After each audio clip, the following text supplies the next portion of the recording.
জীবন অবাক না করলে কে করবে? 28% মিল্ক ফ্যাটের অবাক করার সাথে ফ্রেশ মিল্ক পাউডার। জীবন অবাক করুক প্রতিদিন। তো বিষয় যেটা আজকে আমাদের এমপি মহোদয় এই হসপিটাল পরিদর্শনে এসেছিলেন। এসে হসপিটাল পরিদর্শনে তিনি মূলত এই হসপিটালেরই পরিচালনা কমিটি পরিষদের তিনি সভাপতি। সেই দায়িত্ববোধ থেকে তিনি এই হসপিটালে এসে ভিজিট করতে এসেছেন। তিনি সবগুলো হচ্ছে কি যে ভিজিট করেছেন। এরপরে আমরা যখন ল্যাবে যাওয়ার পরে সেখানে দেখি মানে বিভিন্ন লোকজন, সেখানে যারা ল্যাব টেকনিশিয়ান আছে তারা বাদেও আরো লোকজন আছে। তাদের পরিচয় জানতে হলে তারা হচ্ছে আমতা আমতা করে কথা বলে এবং শেষ পর্যন্ত কিছু লোকের কথা বলে যে আমাদের অমুক নিয়োগ দিয়েছে, কিন্তু অমুক নিয়োগ দেওয়ার হচ্ছে কি যে তারা কেউ নেই, অথরিটি নেই।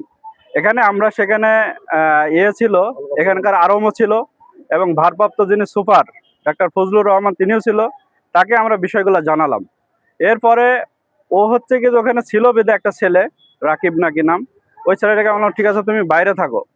এখন বাইরে থাকা বলাতে সে আমাদের উপরে চড়া হয়েছে। যে ঘটনায় ঘটছে এখানে এমপি সাহেব সবাইকে শান্ত হওয়ার কথা বলেছে এবং এই হসপিটাল আজ হোক কাল হোক জনগণের স্বার্থে, রোগীদের স্বার্থে আমরা এটাকে দালাল মুক্ত করব। সুপারিনটেন্ডেন্ট এবং হাসপাতালের প্রশাসনের নিয়োগকৃত লোক তাদেরকে অবৈধভাবে আখ্যা দিয়ে তাদের উপরে চড়া হয় এবং তাদেরকে মারধর করে।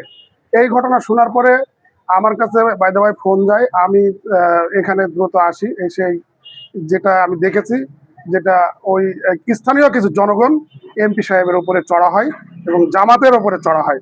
যা তারা একজন মেহেরপুরের অভিভাবক, মেহেরপুরের গার্জিয়ান, সে সর্বোচ্চ জায়গার মানুষ, মেহেরপুরের মাননীয় সংসদ সদস্য সঙ্গে করে এই সমস্ত ক্যাডার বাহিনী, আমি এক কথায় বলবো ক্যাডার বাহিনীর সাথে করে এনে এই হাসপাতালে এই ধরনের অপকর্ম করেছে, যার কারণে আমি এই ঘটনার তীব্র নিন্দা জানাই।